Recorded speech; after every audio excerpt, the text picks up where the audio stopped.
Oi, gente, tudo bem? Mais uma semaninha, mais uma aula de química. A nossa aula hoje é sobre pilhas.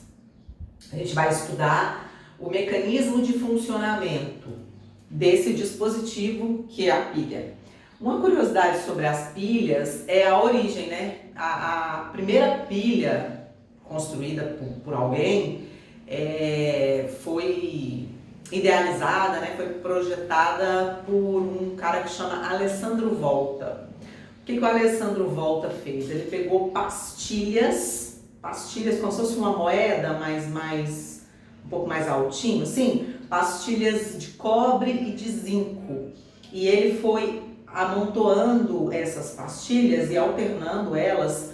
Entre elas ele colocou como se fosse um tecido, uma espuminha umedecida com uma solução aquosa de sal de cozinha mesmo, de cloreto de sódio, para poder proporcionar a transferência dos elétrons, né? Por que ele usou cobre e zinco? Porque o zinco é um metal que tem a tendência de perder elétrons e o cobre é um metal que tem a tendência de ganhar elétrons. Então, os elétrons eram transferidos de um metal para o outro e esse caminho, né, essa transferência de elétrons gera uma corrente elétrica, né, que proporciona uma diferença de potencial que funciona como energia elétrica. É por isso que esse dispositivo recebeu o nome de pilha, porque as pastilhas elas eram empilhadas. Então essa primeira pilha da história, ela era um amontoado de pastilhas de zinco e cobre, né, que formavam uma pilha, por isso o nome pilha.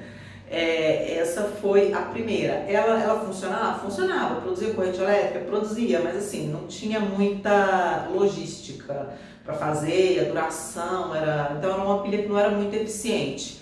A partir da ideia do Alessandro Volta, um outro cientista, o Daniel, ele aperfeiçoou esse modelo e criou um outro dispositivo que, a partir dele, as pilhas que a gente usa hoje foram aperfeiçoadas e elas funcionam.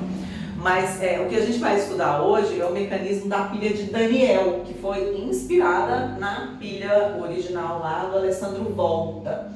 Então, olha só, toda a ideia, todo o princípio de funcionamento da pilha se baseia na ocorrência de reações de oxidação e redução. Então, foi por isso, inclusive, que a gente estudou reações de oxirredução antes de estudar a pilha, né? Porque para estudar a pilha, a gente tem que estar sabendo o que é oxidação e a gente tem que estar sabendo o que é redução. Então, vamos relembrar? Oxidação. Primeiro, que oxidação e redução são processos simultâneos. Um só acontece em dependência, em recorrência do outro. Não tem como acontecer só a oxidação ou só a redução. Porque o que é a oxidação? É perda de elétrons. Então, quando uma espécie perde elétron, ela tem que perder para alguém, né? Vai perder o elétron vai ficar aqui dando bobeira. E redução é ganho de elétrons. Então, são processos interdependentes. Oxidação, processo de transferência de elétrons, e redução, processo de recebimento de elétrons. Então, tem sempre uma espécie que perde elétron e uma espécie que ganha elétron. A espécie que perde oxida e a espécie que ganha elétrons reduz. Ok? Relembrado isso, vamos aqui para o mecanismo da pilha de Daniel. Isso aqui é um dispositivo, né? E, inclusive é isso que é o conceito de pilha. O que é pilha? É um dispositivo capaz de conduzir corrente elétrica a partir de reações de oxidação e redução que acontecem em dispositivos metálicos presentes em sua estrutura. E é isso que é o mecanismo da pilha de Daniel. Então, quais são os componentes da pilha? Eles têm um ânodo, que é um eletrólito que perde elétron. Ele tem um cátodo, que é um eletrólito que ganha os elétrons. ele tem uma ponte salina, daqui a pouco eu já explico para vocês qual que é a função da ponte salina, mas a ponte salina é constituída por um tubo em formato de U, esse tubo é semiporoso, quer dizer, essa extremidade aqui não está completamente aberta não, tá? Mas ela é semiporosa, ela pode, o que está aqui dentro, passar para a solução e o que está na solução passar aqui para dentro, mas não derrama de uma vez. Enfim, a ponte salina é um tubo de vidro em formato de U, com extremidades semiporosas em contato com a solução do ânodo e do cátodo, e dentro da ponte salina tem uma solução aquosa de um sal. No caso, Daniel usou o cloreto de potássio, tá? O KCl. Como está em meio aquoso, a gente sabe que o sal em meio aquoso dissocia. Então, o potássio perde elétron para o cloro e fica na forma do íon K+, e o cloro ganha o elétron do potássio e fica na forma do ânion Cl-. Tá certo? Agora eu já explico para vocês qual que é a função da ponte salina aqui. Então, enfim, tem o ânodo, que é o eletrólito metálico que perde o elétron, o cátodo, que é o eletrólito metálico que ganha o elétron, tem a ponte salina e tem o fio condutor, que está ligado diretamente ao ânodo e ao cátodo, e é pelo fio condutor que os elétrons passam, tá? É aqui que acontece a corrente elétrica. Então, por exemplo, essa corrente elétrica é capaz de acender uma lâmpada. Você poderia ter colocado um voltímetro aqui e medir também a voltagem, tá? Então, o fio condutor é aqui que está acontecendo a corrente elétrica. Os elétrons estão saindo por aqui. Bom, então vamos lá. Vamos explicar aqui direitinho o modelo como que funciona essa pilha, como que essa corrente elétrica é produzida. O ânodo, né? Então é um recipiente que tem uma solução aquosa do sal, que tem o mesmo metal do ânodo. Então o ânodo é uma peça metálica de zinco.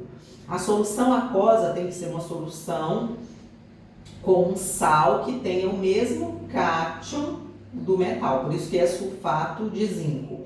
A solução aqui dentro, ó, sulfato de zinco. A gente sabe que o sal em meio aquoso dissocia, né? Então aqui tem zinco 2+, e o ânion SO4 2-, que a gente até omitiu para não ficar carregando demais o desenho, mas a gente sabe que aqui dentro tem esses ânions também, da solução, tá? Do outro lado a gente tem o cátodo, e ele tem também uma solução de um sal também, que tem que ter o mesmo metal do eletrodo, né, no caso do cobre. Então é uma solução de sulfato de cobre. E detalhe, tem que ter o mesmo ânion da outra solução. Então por isso que é sulfato de zinco e aqui é sulfato de cobre.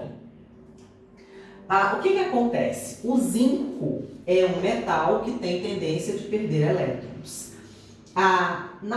Na peça de zinco, nessa peça aqui, nesse metal, nós sabemos que tem vários elétrons aqui. Elétrons, a plaquinha está cheia de elétrons. Por quê? Porque os metais são formados por ligações metálicas. O que é uma ligação metálica? Os átomos se aproximam e os elétrons dos átomos ficam ligados como se fosse um mar de elétrons. Então, não tem elétron de um e elétron do outro. Os elétrons estão espalhados. Então, esses elétrons do zinco, eles têm uma tendência muito grande de sair do zinco. O zinco é um metal porque, por conta da sua eletropositividade, tem tendência de perder esses elétrons. A mesma coisa acontece aqui na peça de cobre. Essa também está cheia de elétrons aqui, porém o cobre é um metal que tem tendência de ganhar elétrons, ao contrário do zinco. Então, olha só, o que acontece com os átomos de zinco dessa peça? O átomo de zinco, ele perde elétrons, os elétrons saem e o zinco volta para a solução na forma iônica. Imagina que o zinco tinha lá, quando ele está na sua forma isolada, né, o átomo de zinco isolado, tem 2 elétrons na última camada. Quando o átomo de zinco perde esses esses elétrons saem do metal e passam pelo fio, o zinco, que antes era neutro, fica com a carga 2+, com deficiência de 2 elétrons. Esse cátion, ele sai da peça e vai para a solução. Por isso que a peça de zinco ela vai diminuindo de tamanho. Tá vendo que ela está sendo corroída? A peça de zinco, o metal zinco está perdendo elétrons, os elétrons saem pelo fio e está sendo formado o cátion zinco menos que cai na solução. Por que ele cai na solução? Porque aqui ele fica estável, aqui está cheio de ânions SO4 2- que vão estabilizar esse íon aqui.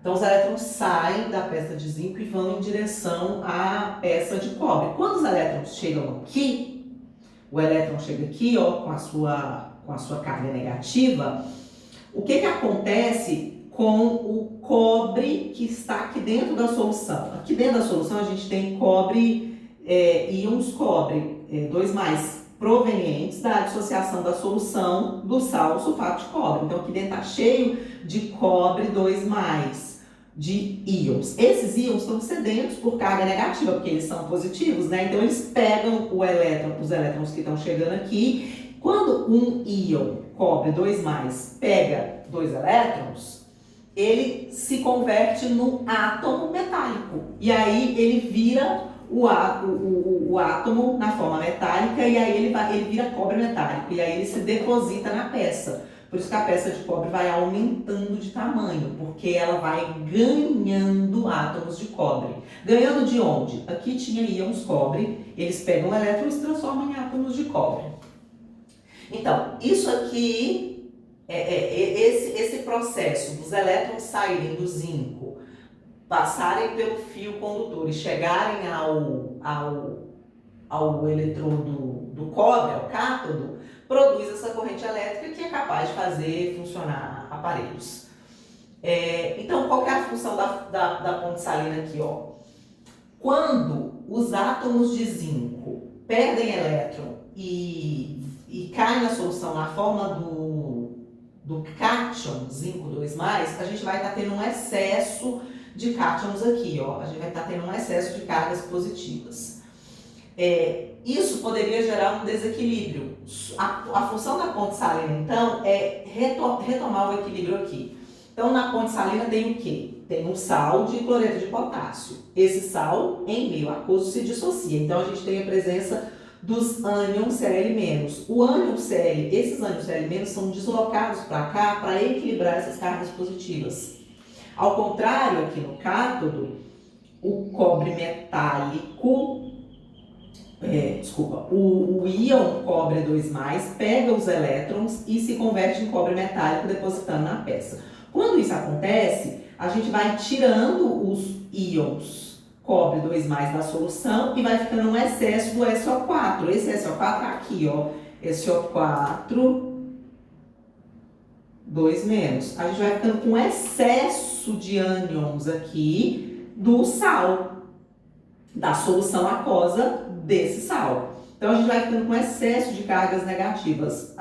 O cátion da ponte salina, ele se desloca para esse lado aqui para poder equilibrar as cargas negativas que vão ficando em excesso aqui, porque os cátions cobre mais estão se deslocando para a peça metálica. Então, essa é a função da ponte salina, equilibrar o excesso de cargas positivas formadas no ânodo e o excesso de cargas negativas formadas no cátodo. Bom, esse é o funcionamento da pilha de Daniell, que é o mesmo princípio das pilhas que a gente usa hoje, mas a diferença é que essas pilhas modernas, elas são pilhas secas, elas não usam a solução aquosa, né? Já foi um aperfeiçoamento da pilha de Daniell, mas esse é o funcionamento. Ânodo perde elétrons, cátodo ganha elétrons. Os elétrons do ânodo são transportados pelo fio condutor. Quando sai o elétron, o átomo que se converte no íon retorna para a solução. Aqui, quando o cátodo ganha os elétrons, esses elétrons se ligam aos cátions que já estavam em solução, formando o átomo no estado metálico. Então, aqui você tem uma perda de massa da placa e aqui você tem um aumento da massa da placa. Porque aqui os elétrons estão saindo e aí você vai perdendo os átomos metálicos e vai gerando os íons aquosos. Aqui, quando está chegando elétrons, os elétrons vão se combinando com o íon que estava na solução aquosa e se transformando em átomos no estado metálico. Tá certo? Então é isso. Se a gente vai ficar alguma dúvida, vocês recorram ao texto. Eu deixei um texto aí na plataforma que explica tudo isso que eu falei aqui na aula e vocês ainda podem me procurar nos dias que eu atendo no EO para tirar dúvida, que é terça e sexta-feira. Deixei para vocês uma lista com 5 questõezinhas para vocês responderem sobre pilhas e é para copiar as questões do caderno e responder. Caso tenha alguma dúvida, me procura, volta no texto, volta no vídeo, tá? É perfeitamente possível responder as questões com essa explicação que eu dei aqui e com o resumo que está no texto. Uma boa semana, bons estudos para vocês e até a próxima!